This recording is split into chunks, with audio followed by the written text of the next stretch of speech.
Hi అండి, నమస్తే. బాగున్నారా? నేను బాగున్నానండి. మీరు కూడా బాగుండాలి అని కోరుకుంటున్నాను. ఈరోజైతే నేను మీకు ఒక కథ చెప్పాలనుకుంటున్నానండి.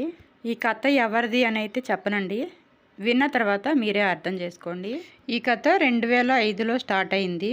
2005 జూన్ 1 తారీఖున స్టార్ట్ అయింది. జూన్ 1 తారీఖున ఐలా పెళ్ళయింది. అప్పటి వరకు అల్లరగా చిల్లరగా తిరిగిన ఐలాకి జూన్ 1 తారీఖున పెళ్ళయింది. ఆ తర్వాత ఐలా జీవితంలోకి ఐలా భార్య వచ్చింది. ఇప్పుడైతే పెళ్ళి ఫిక్స్ అయిన కాడి నుంచి ఫోన్లో ఒకరి మనస్తత్వాలు ఒకళ్ళు తెలుపుకుంటా ఉన్నారు.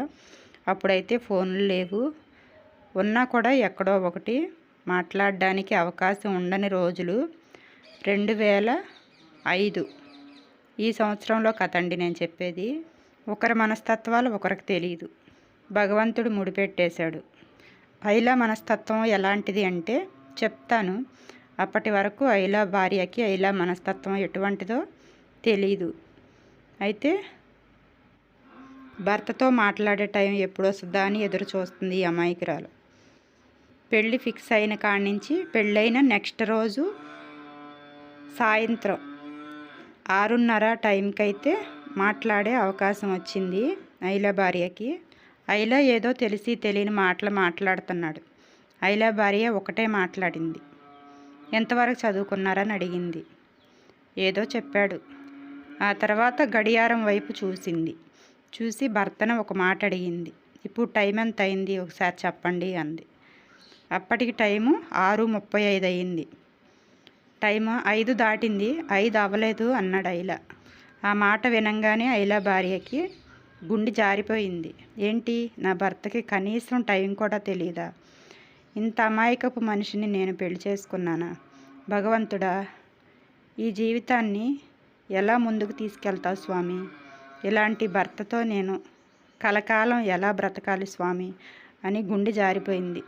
ఎవరికి చెప్పుకోవాలో తెలియలే ఐలా భార్యకి. కళ్ళల్లో కన్నీళ్ళు మాత్రం రాలేదు. ఐలా చెప్పేదంతా కూడా ఐలా భార్య వినింది. విన్న తర్వాత ఇతను అమాయకుడు అని అర్థమైంది. ఆ తర్వాత ఏం చేయాలో తెలియదు, ఎవరికి చెప్పాలో తెలియదు. అలాగే గుండెల్లో భారాన్ని అంతా కూడా మనసులోనే దాచుకుంది. మళ్ళీ నెక్స్ట్ రోజు ఐలా భార్య మౌనంగా ఒక అరుగు మీద పడుకుంది. ఐలా ఏదో సరదాగా షికారుకని వెళ్ళాడు. ఇది జరిగేది మాత్రం ఐలా అత్తవారింటి దగ్గర, అంటే ఐలా భార్య పుట్టింటి దగ్గర జరిగిందనమాట. ఇలా మాట్లాడుకోవటం, అలాగే నేను ఇప్పుడు చెప్పే నెక్స్ట్ రోజు స్టోరీ కూడా. ఐలా భార్య అరుగు మీద మౌనంగా పడుకుని ఉంది. ఐలా భార్య వాళ్ళ అమ్మగారు వచ్చారు. ఐలా భార్య దగ్గర మౌనంగా పడుకుని ఉండటం చూసి, అమ్మా ఏమైంది? ఏంటమ్మా మౌనంగా పడుకున్నావేంటి? ఏంటి మనసులో ఏదో దిగులుగా ఉన్నట్టు ఉన్నావేంటి? ఏంటమ్మా అని అడిగింది. అప్పుడు ఆ అమాయకురాలకి కళ్ళ నిండా నీళ్లు పెట్టుకుంది. ఏం చెప్పాలో ఏం మాట్లాడాలో తల్లితో ఏమీ అర్థం కాలేదు.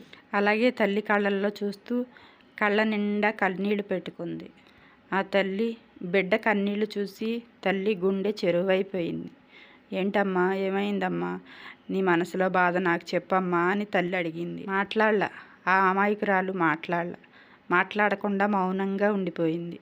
ఉండిపోతే తల్లి మళ్ళీ అడిగింది, ఏమైంది చెప్పమ్మా అని. పడుకునున్న కూతురు పక్కన కూర్చుని, అమ్మా ఏమైంది చెప్పమ్మా అని చెప్పి మళ్ళీ తల్లి మీద చెయ్యేసి, అమ్మా నాకు చెప్పమ్మా, నీ కడుపులో ఏముందో నాకు చెప్పమ్మా, నీ బాధ నేను కడుపులో పెట్టుకుంటా చెప్పమ్మా అని మళ్ళీ అడిగింది. అప్పుడు ఆ అమాయకురాలు ఐలా భార్య భర్తతో మాట్లాడిన సంభాషణ అంతా చెప్పింది. కూతురు మాటలు విన్న తల్లికి కడుపు చెరువైపోయింది. బిడ్డకు ఏం చెప్పాలో ఎలా చెప్పాలో ఏమీ అర్థం కాలేదు. కాసేపు ఆ బిడ్డ కళ్ళల్లోకి చూసి మౌనంగా ఉండిపోయింది. ఏమీ అర్థం కాలేదు. కూతురి కళ్ళల్లో నుంచి కన్నీళ్లు కారుతూనే ఉన్నాయి. కాసేపు తల్లి మౌనం వహించింది. బిడ్డ కన్నీటిని చూసింది. కాసేపు అలాగే చూసింది. ఏం మాట్లాడాలో తెలియలేదు. ఒక 5 నిమిషాల పాటు మౌనంగా కూతురు వంకే చూసింది. కూతురు కన్నీళ్లు తుడుచుకుంటూ మౌనంగా ఉంది. ఏం చెప్పాలో ఇంకేం మాట్లాడకుండా మౌనంగా అలాగే ఉంది. అలా మౌనంగా పడుకుని కన్నీళ్లు తుడుచుకుంటున్న కూతురు వంక చూసి తల్లి ఏం మాట్లాడాలో ఏమీ అర్థం కాలేదు. చుట్టూ ఎవ్వరూ లేరు. ఉండటానికి పెద్ద కుటుంబమే, కానీ ఇంట్లో ఎవరూ లేరు. వీళ్ళిద్దరూ మాత్రమే ఉన్నారు. ఆ భగవంతుడే వీళ్ళిద్దరికీ ఒకరి కడుపులో బాధ ఒకరు చెప్పుకోవడానికి టైం ఇచ్చినట్టున్నాడు. ఆ తల్లి అప్పటికీ ఎదురు చూస్తూ ఉంది.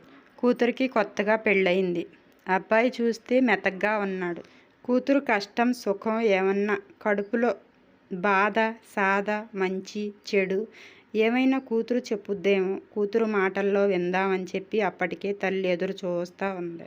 ఎదురు చూసే తల్లికి కూతురు ఒంటరిగా పడుకునుండటం చూసి గబగబా వెళ్ళి అడిగింది. అడిగిన తర్వాత కూతురి నోటి నుండి వచ్చిన సమాధానం విని తల్లికి గుండె చెరువైపోయింది. అలాగే కూతురు కళ్ళల్లో కన్నీళ్లు కూడా చూసింది. కాసేపటి తర్వాత ఆ తల్లి ఆ కూతురికి ఏం చెప్పింది? మీకు ఇదేమైనా ఇంట్రెస్టింగ్గా ఉంటే ఒక కామెంట్ చేయండి. ఒక్క కామెంట్ వచ్చినా కూడా నేను నెక్స్ట్ వీడియో చేస్తా. ఒక్క కామెంట్ అయినా రాకపోతే నేను నెక్స్ట్ వీడియో చేయను. అలాగే ఆ తల్లి చెప్పిన సమాధానం ఏంటో కూడా ఇంకా నేను నెక్స్ట్ వీడియో అయితే తీనండి. ఓకేనా? వీడియో నచ్చితే మాత్రం ఒక లైక్ చేయండి. అలాగే ఈ స్టోరీ ఎవరిదో తెలియాలి అన్నా కూడా నేను నెక్స్ట్ ఇంకొక వీడియో తీయాలి కదా. మీకు ఇంట్రెస్ట్ ఉంటేనే, ఎవరిదో తెలియాలి తెలుసుకోవాలి అనే ఇంట్రెస్ట్ ఉంటేనే కామెంట్ చేయండి. ఇంట్రెస్ట్ లేకపోతే కామెంట్ చేయొద్దు, లైక్ చేయొద్దు, ఇంకా డిస్లైక్ ఇచ్చి బ్యాక్కి వెళ్ళిపోండి.